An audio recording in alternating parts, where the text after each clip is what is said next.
হ্যাঁ, গত ১৭ বছরে যে সরকাররা ছিল সেই তুলনায় আমি পজিটিভলি দেখি যে আপনার পত্রিকার পাতায় কোনো গুম নাই, কোনো খুন নাই, কোনো ব্যাংক লুট নাই, কোনো মামলা নাই, কোনো অদৃশ্য মামলা নাই, হ্যারাসমেন্ট নাই।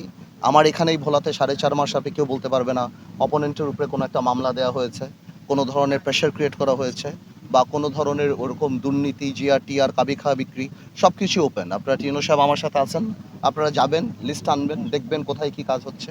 সুতরাং আমি মনে করি আগের যে কোনো সময়ের চেয়ে এই সময়কে কোনোভাবেই আপনি তুলনা করতে পারবেন না।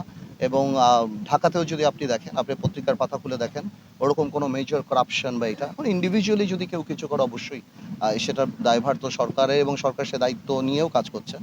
কিন্তু রাষ্ট্রীয় মদদে কোনো করাপশন, কোনো খুন, গুম এগুলো ইনশাল্লাহ হয়ও নাই, হবেও না আমাদের দ্বারা ইনশাল্লাহ। এটা পলিটিক্যাল কালচার, এই মারামারি পিটাপিটির এখান থেকে তো সময় দিতে হবে, আস্তে আস্তে বের হয়ে আসবে।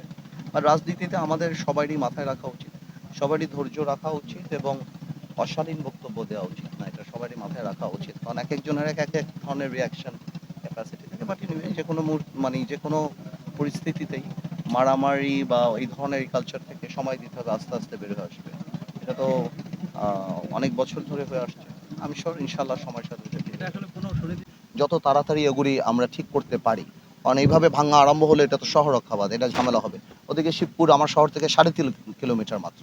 তো সুতরাং ইভেন গভর্নমেন্টও এটা আটমোস্ট ইম্পর্টেন্স দিচ্ছে। আপনারা জানেন লাস্ট একনেক মিটিংয়ে এটা প্রথমে ছিল, যেহেতু 2022 সালের একটা বাজেট ছিল, এটাকে আবার পরিবর্তন করার জন্য আমরা ফেরত নিয়েছি।